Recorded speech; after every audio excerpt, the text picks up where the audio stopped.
Hello dear student, welcome. तो आज हम लोग स्टार्ट करेंगे properties of solid, properties of matter में। तो प्रॉपर्टी ऑफ सॉलिड पढ़ना है, प्रॉपर्टीज ऑफ लिक्विड पढ़ना है, बर्नौली थ्योरम वगैरह जो भी रहेगा, आर्किमिडीज प्रिंसिपल, वो अगले चैप्टर में देखेंगे। अभी जो हमने देखना है छोटा सा चैप्टर है प्रॉपर्टीज ऑफ सॉलिड में, मतलब इलास्टिसिटी, स्ट्रेस, स्ट्रेन और मॉडुलस ऑफ इलास्टिसिटी के बारे में हम लोग आज पढ़ेंगे। ठीक है, तो स्टार्ट करते हैं प्रॉपर्टीज ऑफ सॉलिड्स। तो प्रॉपर्टी ऑफ सॉलिड में पहले जो उसमें मेन जो प्रॉपर्टीज़ पूरे चैप्टर में हम लोगों को पढ़नी है वो है इलास्टिसिटी। ठीक है, बात ये आती है इलास्टिसिटी होती क्या है। ठीक है, मोर elastic, less elastic, perfectly elastic, ये सब मतलब क्या होता है किसी बॉडी के इलास्टिक होने का, मतलब उसकी जो प्रॉपर्टी है उसी को बोलेंगे हम इलास्टिसिटी। तो देखिए मतलब होता क्या है इलास्टिसिटी का। जैसे मान लीजिए कोई भी आप ऐसे इमेजिन करिए कि ये वैसे मतलब सॉलिड है, ठीक है, आयरन है, जैसे आयरन को हमने दबाया, फोर्स अप्लाई किया तो ऑब्वियस सॉलिड बॉडी, जैसे मान लीजिए बोर्ड ही है, अब इसको हम दबा रहे हैं तो ये नहीं दब रहा है। ठीक है, अब इसी के कंपैरिजन में अगर मान लीजिए कोई प्लास्टिक होती बॉल है, प्लास्टिक की बॉल आती हैं, उनको हम दबाएं, ठीक है, तो अगर ज़्यादा हम दबा देंगे तो पिचक जाएगी। मतलब ये है कि फिर से अपनी जो उसका स्फेरिकल शेप था वो उसी पोजीशन में फिर नहीं आएगी। लेकिन हमने जब इसको दबाया तो ये इसमें शेप में कोई चेंज नहीं आया। दूसरा और समझिए, जैसे मतलब बैलून होता है, ठीक है, अब बैलून को हमने ऐसे हल्का सा प्रेस किया, ज़्यादा नहीं मतलब फोड़ दिया, हमने हल्का सा प्रेस किया, उंगली जैसे दबाई और इसका तो उंगली हमने हटा दी तो वापस फिर से अपनी पोजीशन में वो आ जाएगी। तो देखिए दो कंडीशन हुई। दो कंडीशन क्या हुई जाकर के, एक तो हमने ऐसी बॉडी को प्रेस किया जो बहुत सॉलिड थी, उसको हम खूब दबाते रहे, उसकी शेप में कोई चेंज नहीं आया। एक हमने कॉन्सेप्ट लिया बैलून का, उस पर हमने हल्का सा प्रेस किया, अपनी फिंगर से, उंगली से प्रेस किया, उसमें चेंज थोड़ा हो गया, लेकिन जैसे हमने फिंगर को हटाया वापस अपनी पोजीशन या अपनी शेप में वो आ गया। तो मतलब ये हुआ कि हमने उसका शेप चेंज किया ना, शेप चेंज करने के लिए जो फोर्स अप्लाई करते हैं उसे बोलते हैं हम डीफॉर्मिंग फोर्स। ठीक है, डीफॉर्मिंग फोर्स, कोई फॉर्म होगी ना, शेप होगी इसकी। तो हमने क्या किया, बैलून में, ठीक है, बैलून में हमने फिंगर अप्लाई किया तो उसमें क्या हुआ, हल्का सा उसका शेप चेंज हुआ, इसके बाद वापस फिर से अपनी पोजीशन में आ गया। तो हम जब किसी बॉडी में डीफॉर्मिंग फोर्स अप्लाई करें तो या तो उस बॉडी की शेप में कोई चेंज नहीं होगा, और अगर शेप में चेंज हुआ और जैसे ही हमने डीफॉर्मिंग फोर्स हटाया तो वापस फिर से अपनी उसी शेप को वो रीगेन कर लेगा, एक्वायर कर लेगा। तो ऐसी बॉडी की इस प्रॉपर्टी को बोलते हैं हम इलास्टिसिटी। तो क्या हुआ elasticity, when external deforming force is applied on a body either the shape of body doesn't change, या तो उसकी शेप चेंज नहीं होगी, और it's change but after removal of deforming force body regain its original shape. This is property is called elasticity. ठीक है, तो ये तो अपना सिंपल सा कॉन्सेप्ट हुआ इलास्टिसिटी का। अब बात ये की जाए, देखो नेचर में और थोड़ा और प्रिसाइज बात करें, जैसे हमने इस बोर्ड की बात की थी, तो इस बोर्ड को हमने दबाया है तो अपने नॉर्मल लाइफ में तो हमें समझ रहा है देखो इसमें प्रेस नहीं हुआ, लेकिन बहुत माइक्रोस्कोपिक, बहुत सूक्ष्म लेवल पर हम इसको ऑब्जर्व करें तो भाई इसके अंदर क्या बने हुए, एटम है। तो हमने इसको प्रेस किया है तो एटॉमिक लेवल में कुछ ना कुछ तो डिस्प्लेसमेंट हो गया होगा ना। तो हम ये कह सकते हैं कोई भी बॉडी परफेक्टली इलास्टिक बहुत रेयर होती हैं। तो लेकिन जो परफेक्टली इलास्टिक होती है जाकर के उसमें अपने जो एग्जाम्पल आते हैं तो वो जैसे डायमंड, ठीक है, आपने पढ़ा होगा, हार्डेस्ट सब्सटेंस है, डायमंड है, ठीक है, और क्वार्ट्ज है, ठीक है, और एक मटेरियल रहता है कार्बोरंडम, कार्बन का ही आइसोमॉर्फ रहता है कार्बोरंडम। तो ये कुछ ऐसे मटेरियल्स हैं जिनको हम मान सकते हैं ये क्या है, परफेक्टली इलास्टिक हैं। ठीक है, they are perfectly elastic, they are perfectly elastic. ठीक है, डायमंड, क्वार्ट्ज एंड कार्बोरंडम। ठीक है, नियर अबाउट हम कह सकते हैं परफेक्टली इलास्टिक के ये एग्जाम्पल है। ठीक है, अब ऐसी बॉडीज़ जिनको हम एक्सटर्नल डीफॉर्मिंग फोर्स अप्लाई करते हैं तो उनमें परमानेंट शेप में चेंज हो जाता है, तो उनको बोलते हैं परमानेंट चेंज इन शेप, जो रहेगा जा करके permanent change in shape, change in shape, तो ये बॉडी कहलाएंगी नॉन इलास्टिक बॉडीज, या अगर परफेक्टली हो रहा है जा करके तो ये कहलाएंगी प्लास्टिक बॉडीज। ठीक है, they are called plastic bodies, non elastic और प्लास्टिक बॉडीज। एग्जाम्पल में अगर बात करें तो गीली मिट्टी रहती है जा करके जो है कि नहीं है, तो उसको आप देखें गीली मिट्टी लिए उसको जहाँ भी दबा दें उसी तरह से चिपक कर रह जाएगी जा करके, या जैसे वॉल पुट्टी की जाती है तो वो कंडीशन हो जाएगी, तो ये आ जाएंगे हम। ठीक है, तो दो एग्जांपल हमने देखे, एक तो जिसमें क्या था बिल्कुल भी शेप में चेंज नहीं हो रहा है, अगर हो भी रहा है तो जैसे हमने बाहरी बल जो एक्सटर्नल फोर्स है उसको हटा दे रहे हैं तो फिर से अपनी उसी शेप में वो आ जा रही है, तो वो हो गई जाकर कैसी इलास्टिक बॉडीज। इस प्रॉपर्टी को बोला जाएगा इलास्टिसिटी। और जिनमें अगर परमानेंट शेप में चेंज हो जा रहा है तो उन्हें बोलेंगे नॉन इलास्टिक बॉडी या प्लास्टिक बॉडी, एग्जाम्पल में आएगा पुट्टी। ठीक है, तो ये जनरल सी कंडीशन हमने देखा जो इस चैप्टर की प्रॉपर्टीज हम लोगों को पढ़ना था। ठीक है, elasticity, elastic bodies and non elastic bodies. अब कुछ इनमें हम देखेंगे जो शेप चेंज होता है तो उनकी कुछ डेफिनेशंस हैं। ठीक है, तो उनको हम देखेंगे क्या मतलब है इनका। ठीक, जैसे पहली डेफिनेशन है स्ट्रेस।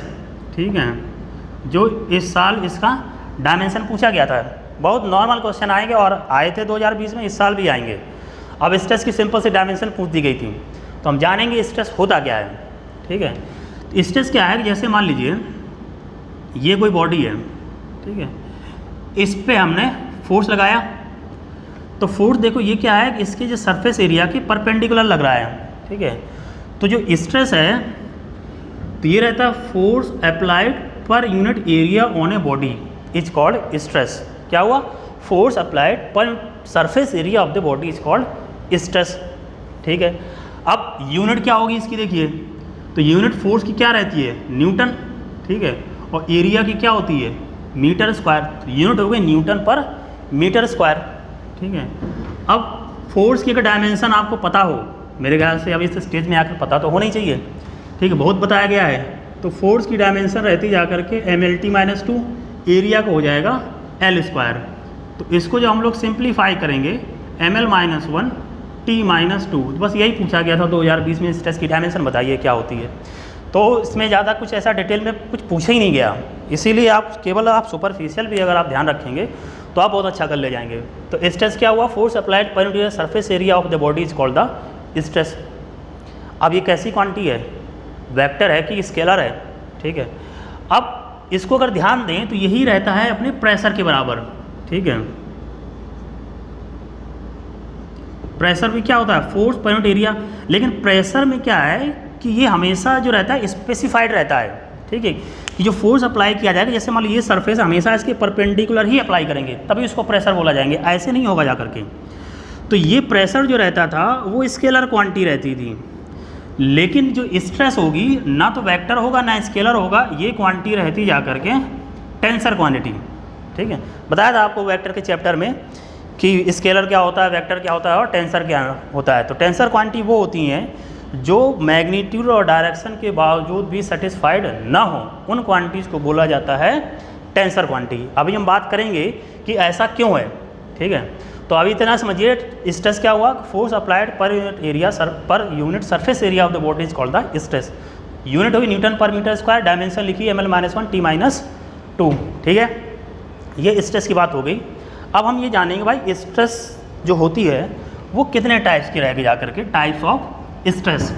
क्योंकि यहाँ पे अब हम देख रहे हैं कि कैसी क्वांटिटी स्ट्रेस है, मतलब इसकी टेंसर क्वांटिटी है, टेंसर क्वांटिटी है, तो ये हम अगर जैसे डायरेक्शन चेंज करते जाएंगे तो इसकी वैल्यू चेंज होती जाएगी। ठीक है, जबकि वेक्टर क्वांटिटी में क्या होता है, डायरेक्शन चेंज होने से उसकी वैल्यू में कोई चेंज नहीं आता है। जैसे फोर्स है, जैसे वेलोसिटी है, अगर मान लीजिए हम 10 मीटर पर सेकेंड से नॉर्थ डायरेक्शन में चल रहे हैं, तो अगर नॉर्थ से साउथ चले जाएँ, अगर अपने मैग्नीट्यूड वही रखे हुए तो 10 मीटर पर सेकेंड ही तो रहेगा, क्वांटिटी तो नहीं चेंज हो जाएगी। लेकिन यहाँ पर कहानी बदल जाती है। तो ये इसकी अगर हम बात करें टाइप्स की, टाइप्स के जैसे पहला आ जाता है लीनियर और लॉन्गिट्यूडनल स्ट्रेस। लीनियर और लॉन्गिट्यूडनल स्ट्रेस, लॉन्गिट्यूडनल स्ट्रेस। ठीक है, तो स्ट्रेस पढ़ ही रहे हैं तो ऑब्वियस बात स्ट्रेस रहेगा। क्या मतलब है देखिए इसका, जैसे मान लीजिए कोई रॉड है, इसको हमने ऐसे फिक्स कर रखा है एक सिरा, ठीक है। दूसरा सिरे में क्या है, जैसे मान लीजिए इस रॉड की जो लेंथ हम कंसीडर करते हैं, ठीक है, इस रॉड की ये लेंथ है, ठीक है, ये लेंथ L है। अब हमने क्या किया, इस रॉड में एक हमने एक्सटर्नल फोर्स अप्लाई किया F, ठीक है। मतलब इसको हम, जैसे ये मार्कर है अपना, मार्कर ऐसे बंधा और नीचे से ऐसे पकड़ के हम इसको खींच रहे हैं, ठीक है। खींच रहे तो क्या होगा, इसकी लंबाई में इंक्रीमेंट होगा, लंबाई में वृद्धि होगी, लंबाई इसकी बढ़ेगी। लंबाई बढ़ेगी तो इसको हम देखो यहाँ पर देखें, इसकी लंबाई को हम इंक्रीज़ करते हैं, तो ये जैसे ऐसे था तो इसकी लंबाई ऐसे इंक्रीज़ कर गई है, ठीक है। तो ये पहले इस रीजन में था, तो ये लंबाई जो इसकी बढ़ी जाकर, सपोज करिए डेल्टा L बढ़ी जा करके, ठीक है। तो अगर स्ट्रेस कैसी है, उसकी लेंथ के पैरेलल लग रही है, अलोंग द लेंथ है, तो उसको क्या बोलेंगे, लीनियर और लॉन्गिट्यूडनल स्ट्रेस। तो लीनियर और लॉन्गिट्यूडनल स्ट्रेस ये कहानी हो जाएगी, ठीक है। दूसरी कंडीशन आती है, ठीक है, तो ये रहा जाकर लीनियर और लॉन्गिट्यूडनल स्ट्रेस। दूसरा रहता जाकर के वॉल्यूम स्ट्रेस, या उसे बोलते हैं प्रेशर, ठीक है। कैसे, जैसे कोई स्फेरिकल बॉडी है, अब स्फेरिकल बॉडी पे ये हमने इस पर प्रेशर अप्लाई किया, फोर्स अप्लाई किया, फोर्स पर यूनिट एरिया, और फोर्स पर यूनिट एरिया क्या हो जाता है, एयर, मतलब प्रेशर, तो इसका वॉल्यूम क्या होगा, घट जाएगा। या तो क्या हो सकता है, अगर इसको हम खींचे ऐसे दोनों तरफ, तो इसका वॉल्यूम क्या होगा, बढ़ जाएगा, तो वो क्या कहलाएगा, वॉल्यूम स्ट्रेस या प्रेशर स्ट्रेस, ठीक है। मतलब जो वॉल्यूम में चेंज करेगा, ठीक। तो अगर लेंथ के पैरेलल लगाया तो क्या हुआ, लीनियर स्ट्रेस, ठीक है।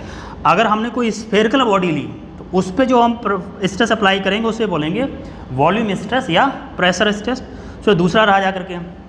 तीसरी कंडीशन की बात करें तो ये रहता है टेंजेंशियल और शियर स्ट्रेस, ठीक है। इसे साफ करते हैं, आपको लीनियर पता चल गया, ठीक है। थर्ड जो पॉइंट रहा जा करके, थर्ड ये रहा जा करके टेंजेंशियल, टेंजेंशियल और शियर स्ट्रेस। क्या मतलब हुआ, जैसे ये कोई ब्लॉक है, अब इस ब्लॉक का ये वाला सिरा हमने फिक्स किया, ठीक है, ये वाला सिरा फिक्स किया। अब हमने क्या किया कि यहाँ पर फोर्स अप्लाई करें हम, तो अब देखिए होगा क्या, भाई ये वाला सिरा फिक्स किए हैं तो ये तो आगे जाएगा नहीं, तो जो ऊपर वाली सरफेस है ये डिस्प्लेस हो जाएगी, ठीक है, ये थोड़ा आगे की तरफ ऐसे बढ़ जाएगी, तो ये उसको अलोंग द टेंजेंट लगा जा करके उसे क्या बोला गया है, टेंजेंशियल स्ट्रेस। और जो लेंथ के पैरेलल था इसे क्या बोला गया, लीनियर और लॉन्गिट्यूडनल स्ट्रेस। अगर कोई स्फेरिकल बॉडी थी, मतलब वॉल्यूम में चेंज हो रहा था, तो वॉल्यूम ये उसको क्या बोला जाता था, प्रेशर स्ट्रेस या वॉल्यूम स्ट्रेस बोला जाता था। तो जो स्ट्रेस रहा वो तीन टाइप का हो गया, लीनियर और लॉन्गिट्यूडनल स्ट्रेस, टेंजेंशियल स्ट्रेस और वॉल्यूम स्ट्रेस, ठीक है। ये डिपेंड कर रहा है कि हमने स्ट्रेस की डायरेक्शन क्या दी है। तो देखो डायरेक्शन के चेंज हो जाने से उसका मैग्नीट्यूड भी बदल जा रहा है, जबकि वेक्टर क्वांटिटी में क्या होता है, वेक्टर क्वांटिटी में होता है डायरेक्शन बदल जाने से उसके मैग्नीट्यूड में चेंज नहीं होता था। इसलिए जो स्ट्रेस क्वांटिटी है वो ना तो वेक्टर है और ना ही स्केलर है, it is a tensor quantity, ठीक है। तो स्ट्रेस के हमने कितने टाइप पढ़े, तो स्ट्रेस के हमने तीन टाइप पढ़े। तो तीन टाइप में देखिए क्या क्या हुआ जा करके, लॉन्गिट्यूडनल और लीनियर स्ट्रेस, ठीक है, वॉल्यूम और प्रेशर स्ट्रेस, और टेंजेंशियल और शियर स्ट्रेस। तो यहाँ पर एक बार फिर से हम ऐसे देख रहे हैं, बना दे रहे हैं एक डायग्राम के फॉर्म में। ये जैसे स्ट्रेस है, स्ट्रेस तीन टाइप का रहा, ठीक है, लीनियर और लॉन्गिट्यूडनल, ठीक है। दूसरा क्या रहा, प्रेशर और वॉल्यूम स्ट्रेस। तीसरा क्या रहा जाकर, टेंजेंशियल स्ट्रेस। लॉन्गिट्यूडनल स्ट्रेस में क्या था कि हमने लेंथ के पैरेलल फोर्स लगाया था, ठीक है। प्रेशर स्ट्रेस में क्या था, स्फेरिकल बॉडी थी, वॉल्यूम में चेंज हो रहा था इसका, ठीक है, वॉल्यूम चेंज होगा। टेंजेंशियल में क्या था कि बॉडी का लोअर सरफेस फिक्स था, हमने along the surface force apply किया था, मतलब अलोंग द टेंजेंट था, तो ये चेंज हो जा रहा था। तो स्ट्रेस तीन टाइप की हुई, लॉन्गिट्यूडनल, प्रेशर और टेंजेंशियल और शियर स्ट्रेस, ठीक, टेंजेंशियल और शियर स्ट्रेस, ठीक है।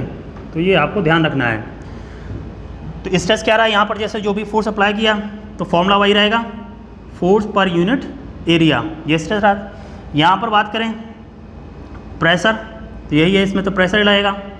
इसमें अगर बात करें तो इसमें वही रहेगा फोर्स पर यूनिट एरिया, ठीक। यहाँ प्रेशर भी क्या रहता है, फोर्स पर यूनिट एरिया। तो इसको हम ये ना लिख करके हम क्या लिखेंगे, प्रेशर लिखेंगे, क्योंकि वॉल्यूम जो चेंज होगा वो प्रेशर के एप्लीकेशन से ही चेंज होगा। जो लेंथ में या डायमेंशन में चेंज होगा वो फोर्स से होता है, इसलिए बस रिप्रेजेंटेशन है, इसीलिए इसको प्रेशर स्ट्रेस बोला जा रहा है। तो स्ट्रेस 3 टाइप्स का हुआ जा करके, ठीक है। अब नेक्स्ट जो अपनी टर्मिनोलॉजी है या नेक्स्ट डेफिनीशन है स्ट्रेस के बाद, उसको हम देखते हैं स्ट्रेन, ठीक है। क्या रहेगा, स्ट्रेन। तो देखते हैं स्ट्रेन की क्या डेफिनीशन होगी। तो लिखते हैं यहाँ पर, ये लिखा है स्ट्रेन। स्ट्रेन क्या होता है कि चेंज इन डायमेंशन, रेशियो रहता है ये, change in dimension upon original dimension, original dimension, ठीक है। ये क्या रहा, स्ट्रेन। ये एक यूनिटलेस और डायमेंशनलेस क्वांटिटी होगी, यूनिटलेस और कैसी होगी, डायमेंशनलेस क्वांटिटी होगी, डायमेंशनलेस क्वांटिटी। ना इसकी कोई यूनिट है ना ही कोई इसकी डायमेंशन है, ठीक है। और जबकि स्ट्रेस की यूनिट और डायमेंशन थी, ठीक है। अब जैसी भी हमने स्ट्रेस अप्लाई की होगी उसी के अकॉर्डिंग तो उसके शेप में चेंज होगा। जैसे हमने लेंथ के पैरेलल लगाया तो भाई लेंथ में चेंज होगा, प्रेशर हमने अप्लाई किया तो उसके वॉल्यूम में चेंज होगा, और जब उसके टेंजेंट अप्लाई किया है तो क्या बनेगा, एंगल बनेगा जा करके, ठीक है। तो on the basis of types of stress, जो स्ट्रेन होगी वो भी कितने टाइप की होगी, 3 टाइप की होगी, ठीक है। तो जितने टाइप की स्ट्रेस उतने टाइप की स्ट्रेन। तो 3 टाइप की स्ट्रेस थी, 3 टाइप की स्ट्रेन होगी। तो इसको देखते हैं कितने कितने टाइप की रही जा करके। तो पहला जैसे वहाँ क्या था, लॉन्गिट्यूडनल स्ट्रेस था, तो यहाँ आ जाएगा लॉन्गिट्यूडनल स्ट्रेन, लॉन्गिट्यूडनल और लीनियर स्ट्रेन, ठीक है। लॉन्गिट्यूडनल और लीनियर स्ट्रेन कैसे, जैसे उसमें बनाया था हमने रॉड का, हमने एक सिरा ये फिक्स कर दिया, ठीक है। लेंथ इसकी L थी, यहाँ पर हमने फोर्स अप्लाई किया, इसका जो क्रॉस सेक्शन एरिया जो भी इतना दे रखा था A। अब जैसे हमने इसको लेंथ बढ़ी जा करके, ये लेंथ बढ़ गई, तो ये कहा था लेंथ कितनी बढ़ गई थी, डेल्टा L। तो लॉन्गिट्यूडनल स्ट्रेन का change in dimension upon original dimension, तो डायमेंशन कितना चेंज हुआ, डेल्टा L। तो ये आ गया था delta L upon original dimension कितनी थी, L। तो कितना हो गया, डेल्टा L अपॉन L हो गया। तो लॉन्गिट्यूडनल और लीनियर स्ट्रेन कितना, change in dimension upon original dimension, change in length upon original length. तो बस आ गया, ये क्या हो गया, लॉन्गिट्यूडनल स्ट्रेन हो गया। तो पहली कंडीशन क्या बनी, वीडियो को पॉज करके, पॉज मीन्स रोक करके जैसा भी लिखा है उसे आप लिख लेंगे, ठीक है। यूनिटलेस एंड डायमेंशनलेस, ठीक। तो ये डायग्राम बनाया आपने, उसको रख लिया, लॉन्गिट्यूडनल लीनियर स्ट्रेन मतलब डेल्टा L अपॉन L की कंडीशन रही जा करके, ठीक है। तो पहली कंडीशन हमने देखी लॉन्गिट्यूडनल स्ट्रेन, और इसी को बोलेंगे लीनियर स्ट्रेन कब, कि जब हमने अगर स्ट्रेस जो अप्लाई किया है वो पैरेलल टू द लेंथ रखा था, तो पहले बेसिस पर क्या आ गया, लॉन्गिट्यूडनल स्ट्रेन आ गया। दूसरा देखते हैं, दूसरा हमने अप्लाई किया था वॉल्यूम स्ट्रेस, मतलब वॉल्यूम चेंज किया गया था। तो वॉल्यूम चेंज किया तो वॉल्यूम स्ट्रेन हो जाएगा, वॉल्यूम स्ट्रेन। अब ये जैसे कि स्फेरिकल बॉडी है, ये spherical body initial volume V दे रखा है। अब हमने क्या किया, इस पर प्रेशर अप्लाई किया, प्रेशर अप्लाई किया तो इसका वॉल्यूम क्या होगा, घट जाएगा। तो वॉल्यूम मतलब पहले ये ऐसे इनिशियल दे रखा था, अब घट करके ये पहुंचा जा करके। अब जो इसका वॉल्यूम चेंज हुआ जा करके, सपोज करिए हमने कहा ये वॉल्यूम चेंज हो रहा है डेल्टा V। अब ये एक चीज़ थोड़ा ध्यान देना रहेगा इसमें, जैसे साइन की बात आती है, पहले बना लिखता हूँ, वॉल्यूम स्ट्रेन क्या हुआ, चेंज इन डायमेंशन, किस में डायमेंशन में, वॉल्यूम में। तो ये रख दिया हमने delta V upon original dimension मतलब ओरिजिनल वॉल्यूम। अब तुम ये देखो, हमेशा चेंज क्या होता है, फाइनल माइनस इनिशियल। अब बाद वाला जो वॉल्यूम हो गया वो तो कम हो गया ना, क्या है, वॉल्यूम स्ट्रेन। तो वॉल्यूम स्ट्रेन में क्या हम प्रेशर अप्लाई करेंगे, प्रेशर स्ट्रेस था ना, तो जैसे उसको कंप्रेस करेंगे, ठीक है, या इसको हम इलोंगेट करेंगे। पहले तो हम प्रेशर करते हैं, मतलब प्रेशर दबाता है ना, ठीक है, प्रेशर दबा रहा है, ऐसा तो नहीं, तो इसका वॉल्यूम क्या होगा, घटेगा। तो change in dimension upon original dimension, change in volume upon original volume. अब बाद का जो वॉल्यूम होगा तो कम होगा, तो ये वैल्यू किस में आएगी, नेगेटिव में, ठीक है। तो हमारे डेल्टा V अपॉन V, ये क्या रहा जा करके, वॉल्यूम स्ट्रेन, ठीक है, लिख लेंगे इसको। पहला लॉन्गिट्यूडनल स्ट्रेन रहा, दूसरा क्या रहा, वॉल्यूम स्ट्रेन। तीसरा हम लोगों ने पढ़ा था टेंजेंशियल स्ट्रेस और शियर स्ट्रेस, तो उसी बेसिस पर रहेगा टेंजेंशियल और शियर स्ट्रेन।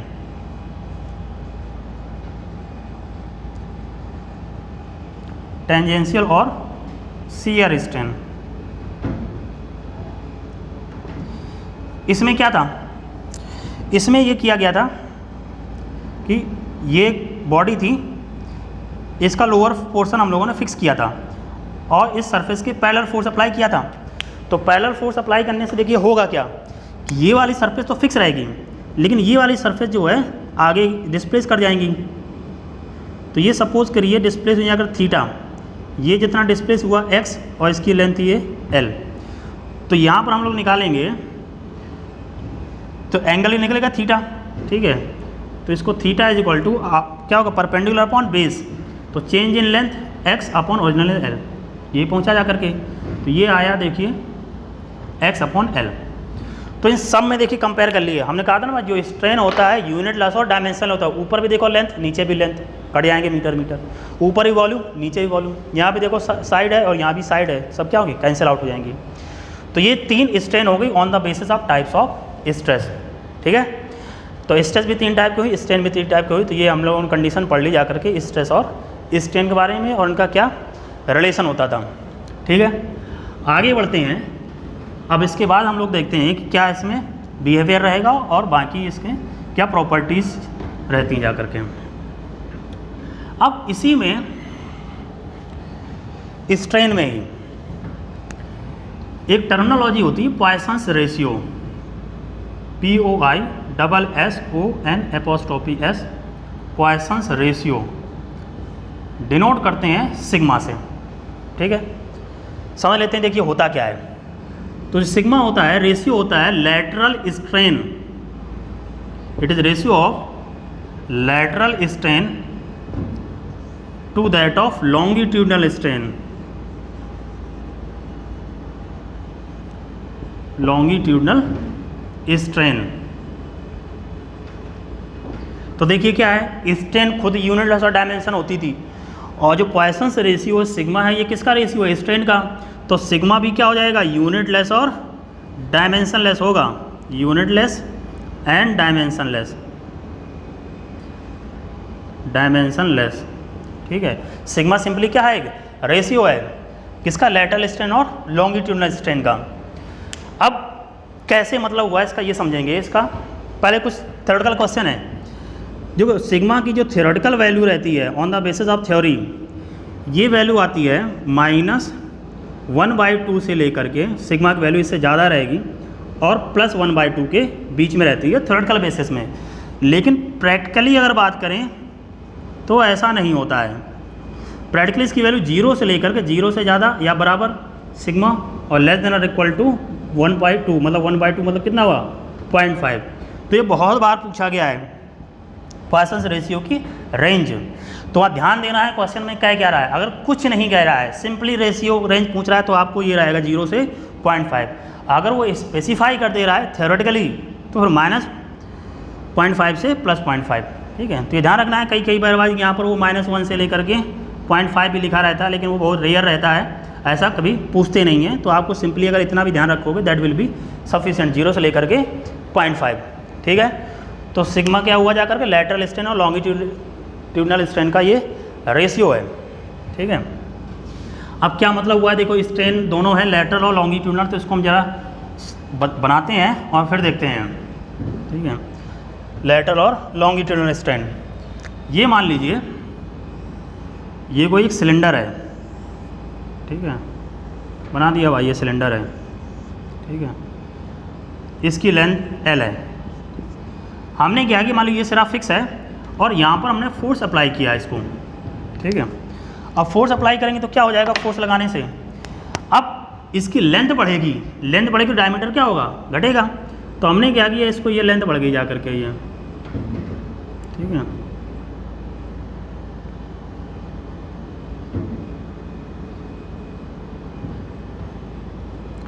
तो अब जो लेंथ पहुंची जा करके वो हो गई L + ΔL।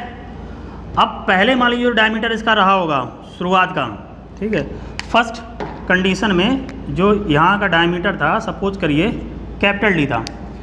अब डायमीटर चेंज हो गया, अब जो भी चेंज हुआ जाकर, सपोज करिए यहाँ पर हमने कहा ये डेल्टा डी चेंज हुआ जा करके, ठीक है, जो भी इसने चेंज हुआ जा करके, तो सिग्मा क्या था, रेशियो था लेटरल, ठीक है, तो lateral strain to longitudinal, lateral क्या है मतलब डायमीटर वाला, तो डायमीटर क्या हो रहा है, घट रहा है, तो लेटरल स्ट्रेन मतलब delta D upon longitudinal strain delta L upon L, तो देखिए क्या पहुंचा जा करके ये डेल्टा डी अपॉन डी आ गया नीचे, इधर आ गया डेल्टा एल बाई एल चला गया ऊपर। अब ये वैल्यू घटेगी ना जाकर, तो इसलिए वैल्यू यहाँ क्या आ रही थी, नेगेटिव में आ रहा था, इसलिए वहाँ पर साइन नेगेटिव बना रखा था। तो ये ध्यान रखना है, कई बार इससे फॉर्मूला ही पूछा जाता है या ऐसे रेंज पूछ दी जाती है। पॉइसन रेशियो क्या है, ये स्ट्रेन का रेशियो है, यूनिट लेस और डायमेंशन लेस होगी, किसका है, lateral strain to that of longitudinal strain, ठीक है।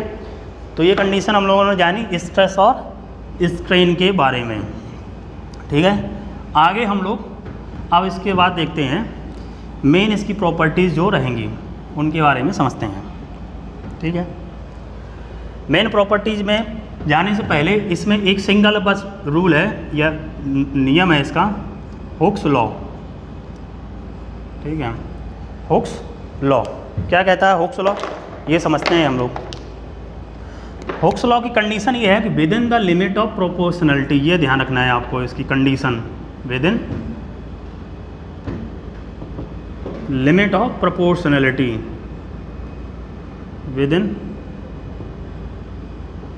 लिमिट ऑफ प्रोपोर्शनलिटी, जो स्ट्रेस होती है वो डायरेक्टली प्रोपोर्शनल टू स्ट्रेन रहती है। Within the limit of proportionality, stress is directly proportional to strain. अब इस प्रोपोर्शनलिटी का हम हटाते हैं साइन, ठीक है, तो एक आ जाता है कांस्टेंट और इधर क्या आ गया ये स्ट्रेन। अब बात आती है ई क्या होता है, ई एक कांस्टेंट है जिसे बोलते हैं इलास्टिसिटी कांस्टेंट।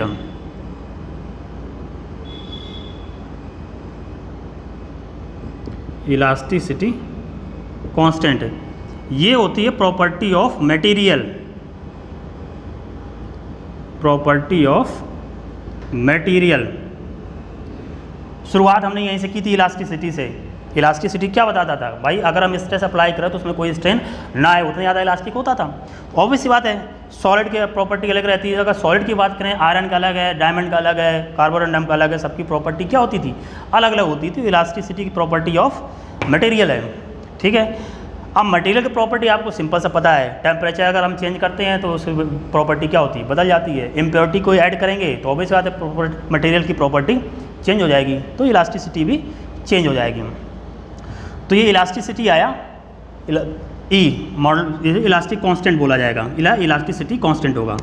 अब यहाँ से अगर हम देखें, देखिए ई इज इक्वल टू ये रखें तो ये स्ट्रेन इधर आ जाएगा, स्ट्रेन इधर आ जाएगा, तो ये देखो हो जाएगा stress upon strain, stress upon strain. अब इसकी यूनिट क्या होगी, अगर यूनिट की बात करें हम तो इसकी यूनिट क्या होगी, स्ट्रेन की कोई यूनिट डायमेंशन तो होती थी नहीं, तो इसकी जो यूनिट होगी वो स्ट्रेस के बराबर रहेगी जा करके, ठीक है। तो स्ट्रेस क्या होता था, न्यूटन पर मीटर स्क्वायर, और डायमेंशन क्या आती जा करके ml-1 T-2, यही प्रेशर के रहती जा करके। तो अगर ध्यान दें, हमने वहाँ शुरुआत में आपको लिखाया था स्ट्रेस मॉडुलस ऑफ इलास्टिसिटी, अभी देखेंगे हम लोग, और प्रेशर और एनर्जी डेंसिटी की जो डायमेंशन रहती है वो सबकी क्या रहती है, सेम रहती है। तो एनर्जी डेंसिटी की भी यही रहेगी जा करके। तो ये स्ट्रेस की जो डायमेंशन है, जो यूनिट है, वही किसके बराबर है, इलास्टिसिटी कांस्टेंट के बराबर है, इलास्टिक कांस्टेंट के बराबर है। तो within the limit of elasticity या within the limit of proportionality, stress से directly proportional to strain, proportionality sign आया, कांस्टेंट आया इलास्टिक कांस्टेंट। जो प्रॉपर्टी ऑफ मटेरियल है, टेम्परेचर और इम्प्योरिटी ऐड करेंगे तो इसकी ये क्या होगा, चेंज हो जाएगा, इसकी यूनिट और डायमेंशन आई वो स्ट्रेस के बराबर हो जा करके, ठीक है। अब देखिए स्ट्रेस हमने 3 टाइप की पढ़ी, स्ट्रेन भी हमने 3 टाइप के पढ़े। तो जो इलास्टिक कांस्टेंट होगा ये भी कितने टाइप का हो जाएगा, 3 टाइप का हो जाएगा, है कि नहीं, सिंपल सी बात है। Longitudinal stress upon longitudinal strain, उसे बोलेंगे हम young modulus. Pressure stress upon volume strain क्या हो जाएगा, bulk modulus. Tangential stress upon tangential strain क्या हो जाएगा, मॉडुलस ऑफ रिजिडिटी। तो ये इलास्टिक कांस्टेंट आए वो भी कितने हो गए, 3 हो गए जा करके, ठीक है, on the basis of types of stress and strain. तो इसी में हम देखते हैं कि जो हमारे स्ट्रेस और स्ट्रेन रह जा करके वो इलास्टिक जो कांस्टेंट हैं वो कितने हुए जा करके, तो ऑब्वियस सी बात है वो 3 हुए जा करके। तो यहाँ मैं लिख रहा हूँ, उम्मीद है आपको दिख रहा होगा यहाँ पर, तो ये इलास्टिक कांस्टेंट, ठीक है, elastic constant on the types of stress and strain 3 type के हैं। तो पहला हम देख रहे हैं Young modulus, YOUNG, Young's modulus of elasticity, ठीक है, इसे Y से डिनोट करेंगे। तो Y इज इक्वल टू, इसमें क्या होता है, लॉन्गिट्यूडनल स्ट्रेस होता था ना, तो ये आ जाएगा लॉन्गिट्यूडनल स्ट्रेस अपॉन लॉन्गिट्यूडनल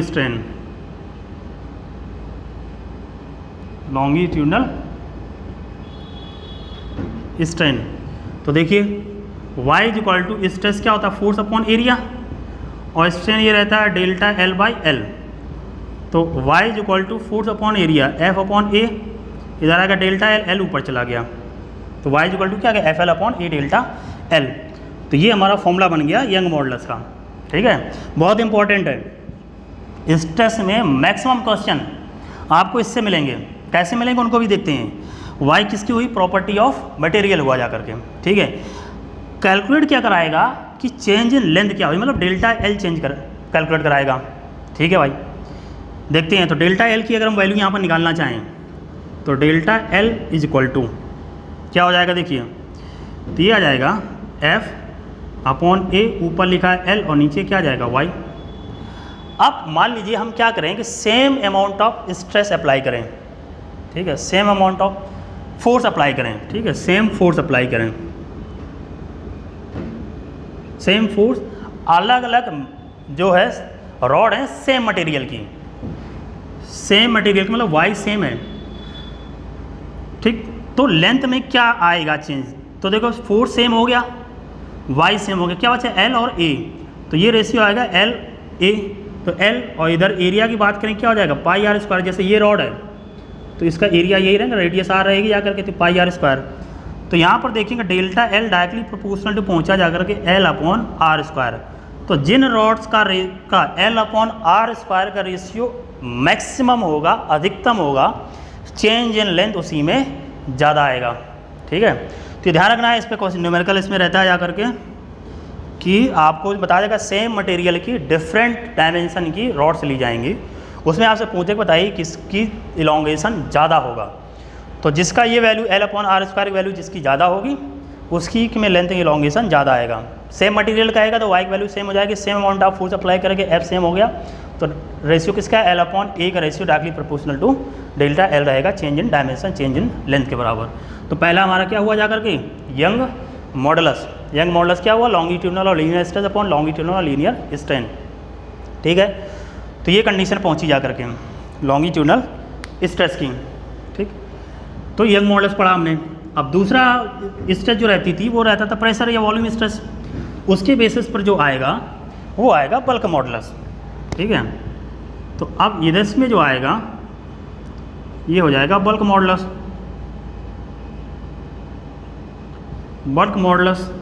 इसको हम B से रिप्रेजेंट करेंगे। तो ये क्या रहेगा, प्रेशर स्ट्रेस मतलब P, ठीक है, अपॉन वॉल्यूम स्ट्रेन, तो ये नेगेटिव में रहता था डेल्टा V अपॉन V। तो देखिए क्या बना जा करके B is equal to minus volume ऊपर चला जाएगा PV अपॉन इधर नीचे क्या आ गया डेल्टा V, ये आ गया बल्क मॉडुलस, ठीक है। तो बल्क मॉडुलस बन गया जा करके ये। अब यहाँ देखिए तो एक टर्म इसी में आता है कंप्रेसिबिलिटी, ठीक है, कंप्रेसिबिलिटी को C से डिनोट करेंगे। तो reciprocal of bulk modulus is called compressibility, ठीक है। तो अगर बल्क मॉडुलस का जो उल्टा होगा इन्वर्स स्क्वायर, जो इन्वर्स रहेगा इन्वर्स प्रोपोर्शनल, वो क्या कहलाएगा कंप्रेसिबिलिटी। अब इसमें कुछ थ्योरेटिकल क्वेश्चन रहते हैं, इन सब में देखें डेल्टा V मतलब वॉल्यूम में चेंज है। अब सॉलिड है, लिक्विड है और क्या है गैस, अगर हम प्रेशर अप्लाई करें तो प्रेशर अप्लाई करने में सेम अमाउंट ऑफ प्रेशर, सबसे ज़्यादा वॉल्यूम में चेंज किस में होगा? ऑब्वियस बात है गैस में चेंज होगा वॉल्यूम। जब से ज़्यादा वॉल्यूम में चेंज होगा तो इसका बल्क मॉडुलस क्या होगा? कम होगा, ठीक है। उससे ज़्यादा किसका होगा? लिक्विड में। और सबसे कम वॉल्यूम में चेंज किस में होगा? सॉलिड में। तो सॉलिड में वॉल्यूम चेंज कम, तो इसका बल्क मॉडुलस क्या होगा? ज़्यादा होगा। तो जो बल्क मॉडुलस रहेगा जा करके वो सॉलिड का ज़्यादा रहेगा, फिर लिक्विड का आएगा, और सम से कम किसका रहेगा? गैस का, ठीक है। गैस में वॉल्यूम चेंज ज़्यादा, कंप्रेसिबिलिटी उसका उल्टा हो जाएगा। तो ज़्यादा कंप्रेस क्या हो रही? गैस। उससे कम कंप्रेस क्या हो रहा है? लिक्विड। और सबसे कम कंप्रेस क्या होगा? सॉलिड। उसका उल्टा हो जाएगा। कई बार ये सिंपल सा थ्योरेटिकल क्वेश्चन है, फॉर्मूला बेस्ड ही है। जब वहाँ पूछ दिया जाता है तो तुम सोचते हो हमें सबका याद होना चाहिए, लेकिन ऐसा कोई ज़रूरी नहीं है। आप सिंपल सा फॉर्मूला अगर आपको याद है तो उससे हम को रिलेट कर सकते हैं। कंप्रेसिबिलिटी, सबसे ज़्यादा जो कंप्रेस करने की एबिलिटी है वो किस में है? गैस में। और सबसे कम कंप्रेस होने की जो एबिलिटी है वो किस में है? सॉलिड में। बल्क मॉडुलस में सबसे ज़्यादा वॉल्यूम चेंज किस में हो रहा है? गैस में। जिसमें वॉल्यूम चेंज ज़्यादा होगा उसका बल्क मॉडुलस कम होगा, ठीक है। ये कंडीशन रही जा करके बल्क मॉडुलस की। तो दूसरा जो आया वो बल्क मॉडुलस हुआ जा करके, ठीक है। अब बल्क मॉडुलस में ही इसको जो है अरेंज करते हैं थोड़ा, ठीक है। अरेंज करने पर जैसे एक दो न्यूमेरिकल कई बार पूछे गए हैं, तो बस फॉर्मूला ही है, बाकी और उसमें कुछ ऐसा है नहीं, ठीक है। तो उसको क्वेश्चन या नोट के फॉर्म में जैसा भी आप समझिए समझ लेंगे। क्या है? मान लीजिए कि कंटेनर है, ठीक है। यहाँ पर ये लिक्विड भर रखा है कोई, ठीक है। लिक्विड भर रखा है तो हमने क्या किया है, इसके अंदर एक स्फेरिकल बॉल आर रेडियस की रखी, और इसके ऊपर क्या किया, एक ये रख दिया गया है पिस्टन, ठीक है। अब पिस्टन का काम क्या होगा भाई? प्रेशर अप्लाई करेगा ना। प्रेशर अप्लाई करेगा तो ये जो बॉल है जैसे इसके नीचे बॉटम में आएगी, ये क्या होगी? कंप्रेस होगी। कंप्रेस होगी तो इसका वॉल्यूम में क्या होगा? चेंज होगा ना। तो इसकी रेडियस का relation with respect to bulk modulus निकालना है हमें, ठीक है। तो स्फेरिकल बॉल है तो इसका जो वॉल्यूम रहता है जा करके स्फीयर का क्या होता है? 4/3 पाई आर क्यूब। अब इसमें जो चेंज आएगा डेल्टा V अपॉन V, तो ये तो सब कांस्टेंट है, एरर में हम पढ़ा चुके हैं। जो पावर होती है पहले मल्टीप्लाई हो जाएगी, इधर क्या आ जाएगा? डेल्टा R/R हो जाएगा ये। तो डेल्टा V अपॉन V की जगह हम क्या लिख सकते हैं? 3 डेल्टा R/R। हमें क्या ना फ्रैक्शनल चेंज इन रेडियस निकालना है। तो अभी हम लोगों ने पढ़ा bulk modulus is equal to minus P delta V upon V। इसको उधर ले आते हैं तो minus delta V upon V is equal to कितना होगा? P upon B। केवल मैग्नीट्यूड रखते हैं हम, ठीक है। केवल मैग्नीट्यूड रखेंगे तो मैग्नीट्यूड रखने पर देखिए ये निकल के आ रहा है delta V upon V is equal to P upon B। तो डेल्टा V अपॉन B की जगह ये लिखा हुआ जाकर के 3 delta R/R is equal to P upon B। तो यहाँ पर देखिए क्या आ गया? Delta R/R is equal to P upon 3B। अब प्रेशर क्या होता है? फोर्स पर यूनिट एरिया। तो फोर्स पर यूनिट एरिया। अब यहाँ पर फोर्स क्या लगेगा? जो भी हमने यहाँ पर सपोज करके वेट लग दिया, ठीक है, मास m का, ठीक है। ये वेट रखा तो फोर्स क्या हो जाएगा? m इंटू जी अपॉन 3ab। तो फ्रैक्शनल चेंज इन रेडियस ये बहुत बार पूछा गया है, पिछले साल भी नीट जेईई मेंस में आया था उसमें, ठीक है। इसके पहले भी पूछा गया था, पता है उनको क्या है, बड़ा इससे सिंपैथी है, इस क्वेश्चन को बहुत बार बार पूछते हैं। तो बस वही है बल्क मॉडुलस से related fractional change in radius जो आया, अगर हमने m ब्लॉक इसके ऊपर रख दिया तो इसका जो स्फीयर है इसमें कितना रेडियस में चेंज आया उसकी वैल्यू ये निकालनी। a क्या है? एरिया है, और b क्या है? बल्क मॉडुलस कांस्टेंट है, ठीक है। तो हमने पहला देखा यंग मॉडुलस, दूसरा देखा बल्क मॉडुलस। बल्क मॉडुलस से जो भी यहाँ पर क्वेश्चन पूछा गया था, ठीक है। ये कंडीशन हुई। एक और क्वेश्चन इसमें देख सकते हैं, ठीक है, इसी तरीके से। तो उस क्वेश्चन को हम समझते हैं क्या कह रहा है, ठीक है। तो क्वेश्चन ये है, ठीक है, कि यही सेम कंडीशन है कि यहाँ पर एक कोई स्फीयर है, ठीक है। यहाँ पर हमने इसको क्या किया है? चारों तरफ से इसे प्रेशर अप्लाई किया। प्रेशर अप्लाई करने से वॉल्यूम क्या होगा? घटेगा, ठीक है। अब वॉल्यूम घटेगा। अब कह ये रहा है कि बताइए इसका हम कितना टेम्परेचर बढ़ा दें जिससे वो अपना इनिशियल वॉल्यूम को एक्वायर कर ले। क्वेश्चन समझना। पहले ही कहा गया कि भाई हमने इसको प्रेशर अप्लाई किया, इसका प्रेशर अप्लाई किया, जैसे मान लीजिए ये था, प्रेशर अप्लाई करने के बाद इसका वॉल्यूम घट गया, ये पहुंचा जा करके। अब इसको अगर हम गर्म करेंगे तो गर्म करेंगे तो क्या होगा, एक्सपेंड होगा, फैलेगा। तो अगर हम कितना प्रेशर अप्लाई वो इसका टेम्परेचर चेंज करें जिससे अपने उसी वॉल्यूम को ये चेंज कर पहुँचा जा करके, मतलब ये हुआ कि दोनों कंडीशन के जो वॉल्यूम आ रहा है चेंज हो रहा है वो दोनों क्या आने चाहिए, बराबर होने चाहिए, है कि नहीं। ये जो प्रेशर की वजह से और जो टेम्परेचर की वजह से आ रहा है वो दोनों वॉल्यूम क्या होने चाहिए, जो चेंज है वो सेम आ जाने चाहिए। ठीक है, कोई बात नहीं, ये हमें करना है। ठीक है, तो कितना टेम्परेचर चेंज हुआ ये हमें पता करना है। तो देखो बल्क मॉडुलस हम लोगों ने निकाला B = -P/डेल्टा V/V। तो सिंपल सी बात है, हम इसको अगर यहाँ पर देखें डेल्टा V/V = -P/V। अब टेम्परेचर की वजह से जो वॉल्यूम चेंज होता है ये आता है delta V = V gamma delta theta. ठीक है, अब इसको अगर हम देखें हम यहाँ पर डेल्टा V = -P/V इंटू क्या रहेगा, V रहेगा, ये कंडीशन है। तो यहाँ के लोग मैग्नीट्यूड रखते हैं, साइन तो बस ये वैल्यू बता रहा है, तो आ जा रहा है P/V इंटू V। ये इक्वेशन फर्स्ट और ये इक्वेशन क्या सेकंड। ये हमने प्रेशर अप्लाई करने से इसमें वॉल्यूम में चेंज आया और ये हमने टेम्परेचर हीट करने से मतलब टेम्परेचर बढ़ाने से इसके वॉल्यूम में चेंज आया। दोनों क्या होने चाहिए, बराबर होने चाहिए। तो दोनों को बराबर कर देते हैं, P/V into V = V gamma delta theta, V से V कैंसिल। तो देखो डेल्टा थीटा = आ रहा है P/ gamma into B। Linear expansion के बारे में अगर बात करें तो P/ ये वैल्यू होती है 3α, इधर आ जाएगा B। ये भी पूछा गया है खूब। तो दो क्वेश्चन है जो बल्क मॉडुलस में बहुत बार पूछा गया है, तो उनको आप ध्यान रखेंगे। दोनों क्वेश्चन को आप एक बार अच्छे से इसे वीडियो पॉज करके स्लो करके आप समझ लेंगे, लिख लेंगे। ठीक है, तो ये हमने किसके बारे में पढ़ा, बल्क मॉडुलस। पहला इलास्टिक कांस्टेंट हो गया हमारा यंग मॉडुलस, दूसरा हो गया जा करके बल्क मॉडुलस। थर्ड पे पहुँचते हैं हम लोग। ठीक है, थर्ड टाइप का जो हमारा इलास्टिक कांस्टेंट है on the basis of stress and strain, ठीक है, उसे बोला जाता है टेंजेंशियल स्ट्रेस और टेंजेंशियल स्ट्रेन का रेशियो जो आएगा वो कह रहा था मॉडुलस ऑफ रिजिडिटी। ठीक है, क्या बोलेंगे उसको हम, modulus of rigidity, modulus of rigidity.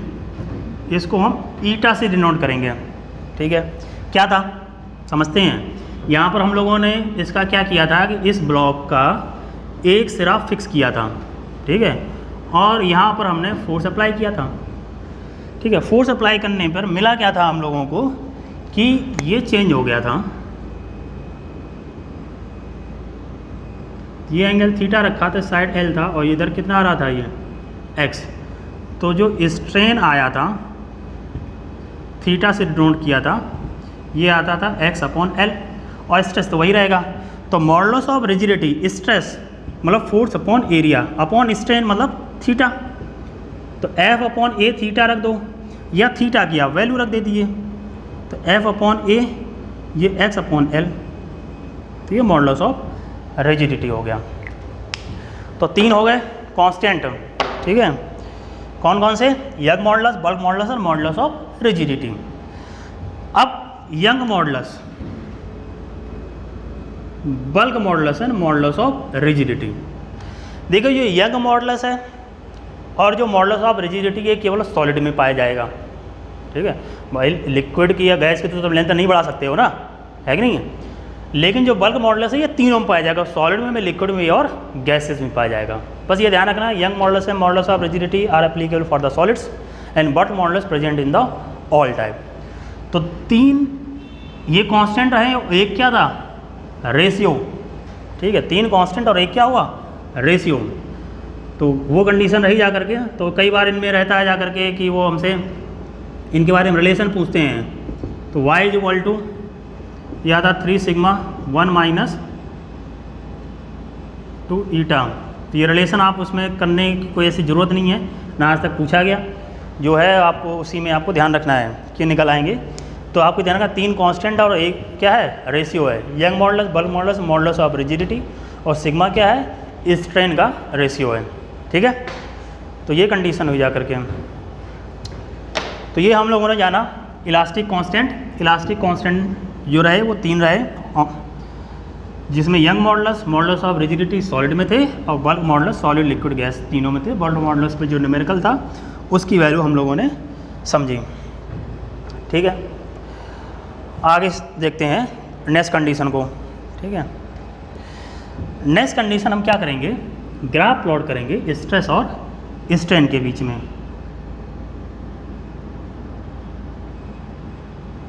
Graph रहेगा स्ट्रेस और स्ट्रेन के बीच में। ठीक है, तो यहाँ पर रहेगा स्ट्रेस और इधर रहेगा स्ट्रेन। तो हुक्स लॉ हमने क्या पढ़ा था, हुक्स लॉ में ये पढ़ा था stress directly proportional to strain था। जब प्रोपोर्शनलिटी साइन हटाया था, कांस्टेंट आया था E। ठीक है, तो y एक्सिस पर रखा हमने स्ट्रेन, ये है E, ये है x। ठीक है, थोड़ा अभी तक इतने जितना कह रहा है इतने ध्यान रखना, आगे हम बढ़ते हैं। होता क्या है कि जैसे जैसे हम क्या करते हैं स्ट्रेस बढ़ाएंगे वैसे वैसे स्ट्रेन बढ़ती जाती है। ये तो ये O रहा, A रहा ये, तो ये क्या रहा, with in the limit of elasticity straight line graph ये पहुंच रहा है जाकर के ये। ठीक है, तो ये हुक्स लॉ एप्लीकेबल है O तक। इसका जो स्लोप आएगा वो हमें क्या बताएगा, मॉडुलस ऑफ इलास्टिसिटी बताएगा। ठीक है, और स्ट्रेस बढ़ाएं हम, तो और स्ट्रेस बढ़ाते हैं तो कम स्ट्रेस बढ़ाने से स्ट्रेन ज़्यादा हो जाता है। ये सपोज करिए ऐसे हो गया, ये सपोज करिए पहुंचा जाकर के E। अब देखो लीनियर नहीं रहा जाकर के, लीनियर कहाँ तक था, A तक था। A से आगे हमने स्ट्रेस बढ़ाया तो कम स्ट्रेस में स्ट्रेन ज़्यादा पहुंचा जाकर के। लेकिन जैसे यहाँ से स्ट्रेस हम हटाएंगे ये बॉडी अपनी ओरिजिनल पोजीशन को, ओरिजिनल शेप को ये एक्वायर कर लेगी। मतलब ये क्या है, E जो है लिमिट ऑफ इलास्टिसिटी है। यहाँ पर जो E है वो लिमिट ऑफ इलास्टिसिटी है, लिमिट ऑफ इलास्टिसिटी है, या इसी को बोलते हैं यील्ड पॉइंट, मतलब मैक्सिमम है ये। इसके बाद अगर हमने स्ट्रेस लगा दिया तो फिर बॉडी अपनी शेप को रीगेन नहीं करेगी, और ये लीनियर भी नहीं है। तो O से A तक क्या है, हुक्स लॉ एप्लीकेबल है। ठीक है, और O से E तक हुक्स लॉ एप्लीकेबल नहीं है, लेकिन ये with in the limit of elasticity है। ठीक है, अब आगे और बढ़ाएं हम। जब आगे और बढ़ाते हैं तो फिर क्या होता है कि ये इस तरीके से फ्लो करता है जाकर के, ये इधर पहुँच गया जाकर मान लीजिए A, तो OEA सपोज करिए ये B रहा जाकर के। इस हमने क्या स्टेप बढ़ाते हैं कि स्ट्रेन ये बढ़ता जा रहा है जाकर के, और इसके आगे अगर बढ़ गया तो बिल्कुल ये लिक्विड की तरह फ्लो होने लगता है, C पर पहुंच गया जाकर के। ठीक है, तो EBC यहाँ तक क्या है कि फ्लो लाइक ए लिक्विड, तो E से लेकर के C तक फ्लो लाइक लिक्विड। यहाँ देखिए B पॉइंट पर, B पॉइंट में देखो स्ट्रेस जरा भी नहीं लगा रहे हैं हम, लेकिन तब भी ये एक्सपेंड हो जा रहा है। मतलब ये इतने अपने ब्रिटल पॉइंट तक पहुंच गया ये। मतलब इसके आगे अगर हमने ज़्यादा भी स्ट्रेस लगा देंगे तो ये क्या हो, तुरंत टूट जाएगा। ठीक है, अब यहाँ की प्रॉपर्टी समझिए, एक बार फिर से देख लेना। O से A तक क्या है, within the limit of proportionality है, हुक्स लॉ एप्लीकेबल है। O से E तक क्या है, ये इलास्टिक लिमिट है, मतलब यहाँ से अगर हम स्ट्रेस को हटा देंगे ये बॉडी अपनी पोजीशन को, अपनी शेप को ये एक्वायर कर लेगी। लेकिन E के आगे जैसे हम स्ट्रेस लगाते हैं, स्ट्रेस हम कम लगाते हैं, स्ट्रेन हमें ज़्यादा मिलता है, मतलब लेंथ में चेंज ज़्यादा होता है।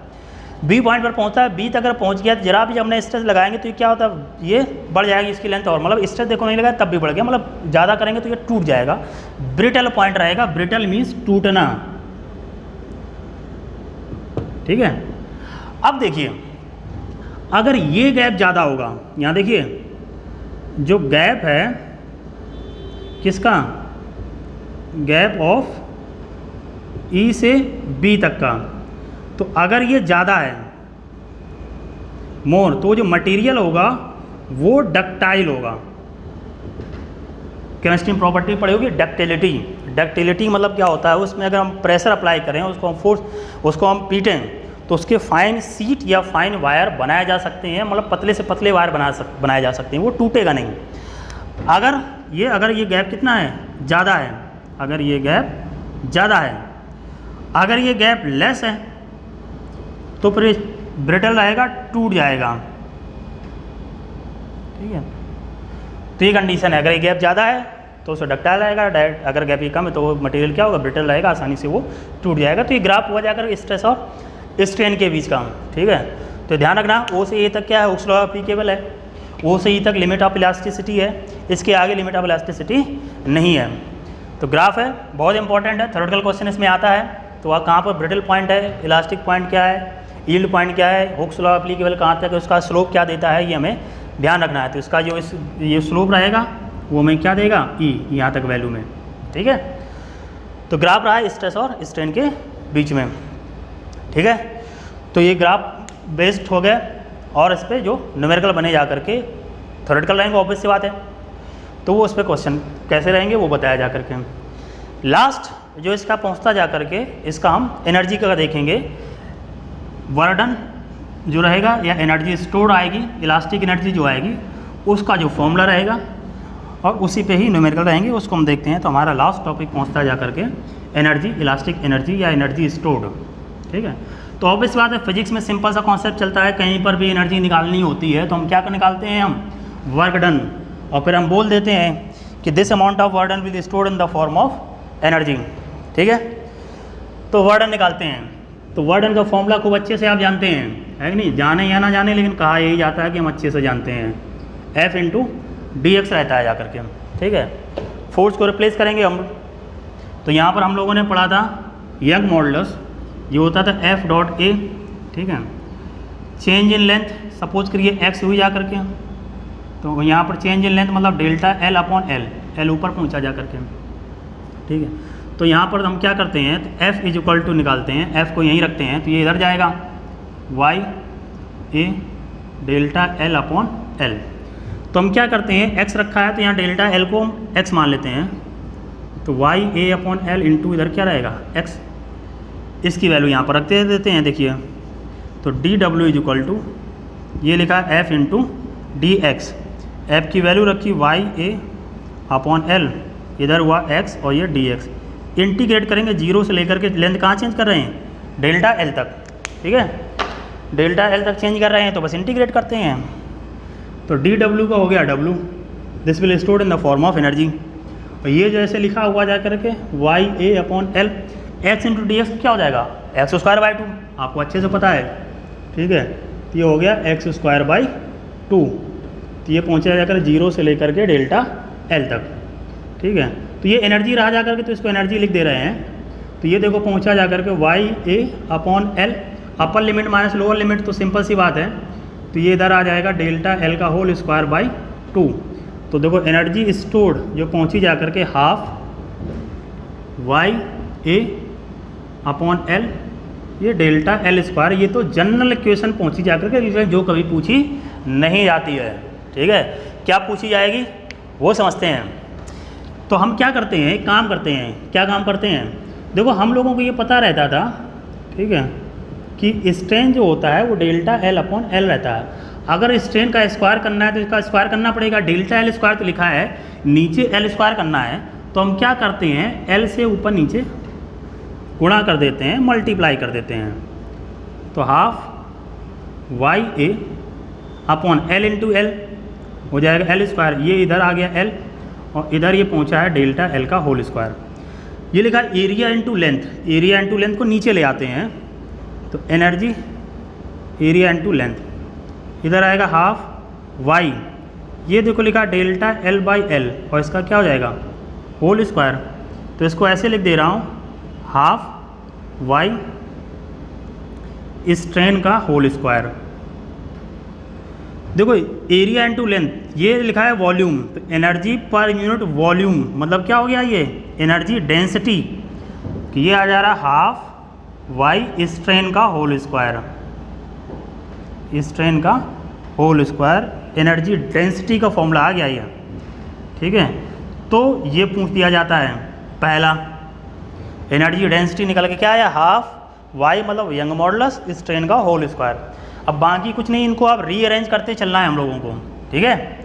तो रीअरेंज करते चलना है, तो बस इसको बनाते चलेंगे। तो आप इसी तरह वीडियो को पॉज करके इसे आप लिख लेंगे। तो अब आगे देखते हैं इसमें क्या हम मॉडिफिकेशन कर सकते हैं। तो मॉडिफिकेशन करने के क्या क्या तरीके हैं, इसी में करते हैं। तो हम लोगों को ये पता रहता था कि ये y इक्वल टू क्या आ गया, stress upon strain, stress upon strain. तो ये जो y की वैल्यू लिखी है ना, यहाँ पर रिप्लेस करते हैं, तो energy per unit volume, energy per unit volume, तो y की जगह लिख दिया स्ट्रेस और नीचे क्या लिखा, स्ट्रेन, और ये लिखा स्ट्रेन का होल स्क्वायर, स्ट्रेन का होल स्क्वायर, स्क्वायर से एक ये कैंसिल हो जाएगा। तो एनर्जी पर यूनिट वॉल्यूम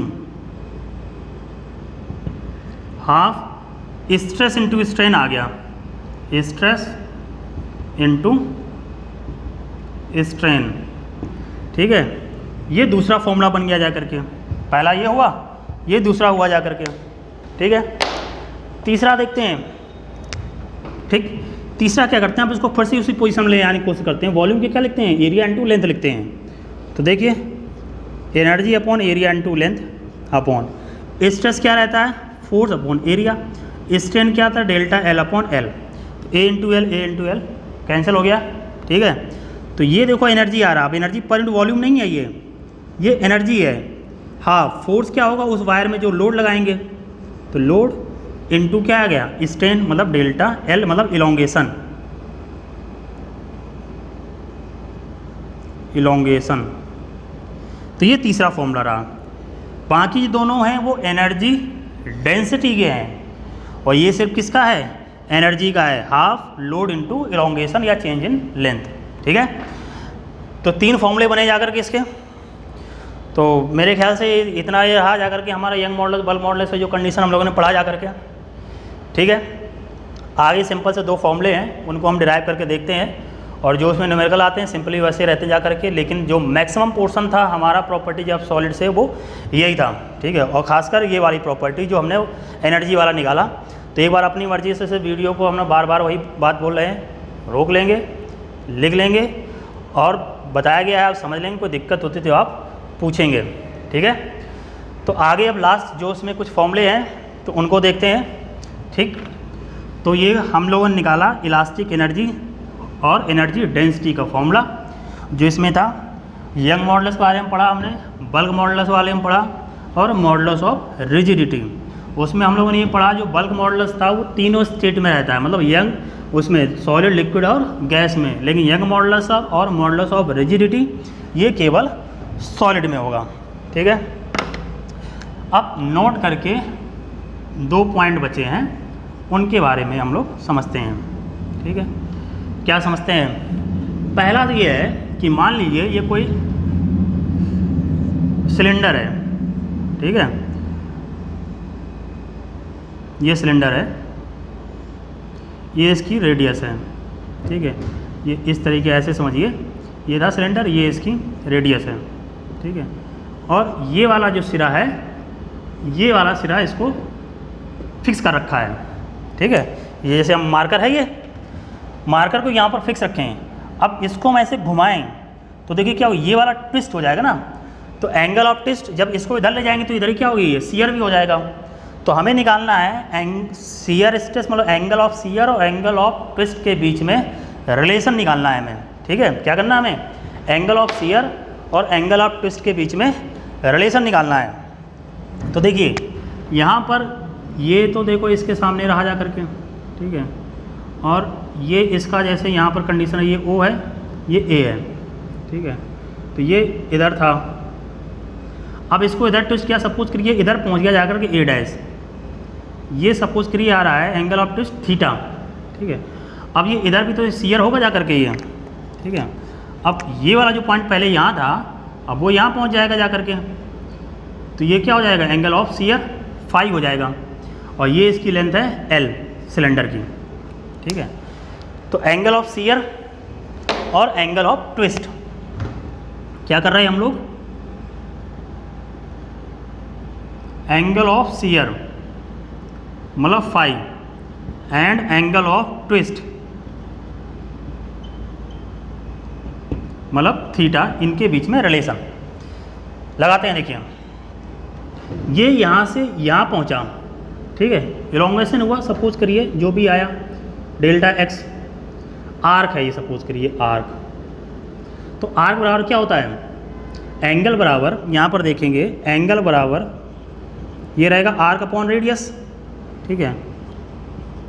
तो आर्क बराबर ये हुआ जा R into theta, equation first. Arc बराबर क्या हुआ, रेडियस इंटू थीटा। अब इसमें देखते हैं सेम कंडीशन, ये यहाँ से यहाँ पहुँचे एंगल फाई है, आर कितना है ये, और रेडियस की बात करें वो भी कितनी है, मतलब ये कितना हो जाएगा, एंगल यहाँ पर देखें एंगल बराबर आर्क अपॉन रेडियस मतलब एल हो जाएगा। तो दूसरे केस में लगाएंगे phi is equal to arc upon इधर क्या आ जाएगा एल, तो यहाँ पर आर्क बराबर हो गया एल फाई, ये इक्वेशन सेकंड। अब आर्क तो दोनों बराबर होंगे ना, तो देखिए क्या बन गया relation, L phi is equal to R theta. Angle of shear और एंगल ऑफ ट्विस्ट के बीच में रिलेशन आया। सिंपल सी बात है, देखिए बहुत ज़्यादा इसमें आप ड्राइव तो आप करेंगे नहीं, ठीक है। आपको करना एंगल ऑफ शियर क्या होता है, यहाँ से होगा ना, इसका लेंथ से मल्टीप्लाई कर दिए, ये ट्विस्टिंग यहाँ से होगी, इसको रेडियस से मल्टीप्लाई कर दिए, दोनों क्या कर देंगे हम बराबर कर देंगे, ठीक है। तो ये हमारा रहा जाकर नोट का first point, angle of shear और एंगल ऑफ ट्विस्ट के बीच में रिलेशन, ठीक है। लिख लेंगे इसको, आप सिंपल ध्यान रखेंगे, इस एंगल को इसमें मल्टीप्लाई कर देंगे, ये यहाँ पर रहता है एंगल ऑफ शियर, ठीक है, और ये ट्विस्ट वाला रहता है जाकर एंगल ऑफ ट्विस्ट को रेडियस से मल्टीप्लाई कर देंगे, दोनों को हम बराबर कर देंगे, जो भी न्यूमेरिकल रहेगा उससे हम सॉल्व कर लेंगे, ठीक है। अगला देखते हैं, अगला क्या होता है कि इसमें जो हम ट्विस्टिंग कर रहे होते हैं किसी में, ठीक है, तो रोड ट्विस्ट करेगा तो मतलब एंगल चेंज होगा जा करके, एंगल चेंज होगा तो वो कितना चेंज होगा जा करके, ये वैल्यू हम लोगों को देखनी जा करके। तो जो उसमें टॉर्क लगता है, टॉर्क, तो ये रहता है जा करके पाई ईटा 2L, और इधर रहेगा आर टू पावर फुल, ये एंगल रहेगा थीटा, ठीक है। तो एंगल पर यूनिट ट्विस्ट की बात करें तो इसको लिख दिया था C, मतलब कपल पर यूनिट ट्विस्ट, तो ये रहता है pi eta R to power 4 upon 2L, तो C डायरेक्टली प्रोपोर्शनल किसके रहा, आर टू पावर 4 के। ये कई बार अलग अलग एंगल हैं तो उनमें कंपेयर करा देंगे। तो दो फॉर्मूले रहे, angle of twist angle of shear के बीच में, और जो उसमें टॉर्क अप्लाई किया जा रहा है, जो ट्विस्टिंग आ रही है, ट्विस्टिंग मतलब जो एंगल चेंज होगा जा करके, और उसकी जो रेडियस में रिलेशन आया है इस टॉर्क में, ये रिलेशन है जा करके, ठीक है। This is the sufficient for the properties of solids. आपको इसमें कोई अलग से एफर्ट नहीं लगाना है, ठीक है, जितना आपको कहा गया उतना आप रिवाइज कर लेंगे, दैट विल बी सफिशिएंट, ठीक है। तो अभी तक जो भी ट्रेंड रहा है उसमें इसी तरह का पूछा गया है, तो आगे भी यही पूछा जाएगा। जैसे इस साल जो 2020 में क्वेश्चन आया, सिंपल से स्ट्रेस की आपसे डायमेंशन पूछी गई थी, ठीक है, और ऐसा कोई ज़्यादा न्यूमेरिकल नहीं रहता। जेईई मेंस में जैसे इस साल भी क्वेश्चन पूछा गया था बल्क मॉडल से रिलेटेड, वो हमने करा दिया। यही क्वेश्चन बार बार पूछे जाते हैं, ठीक है। तो मिलते हैं फिर नेक्स्ट चैप्टर के लिए प्रॉपर्टीज ऑफ लिक्विड्स में।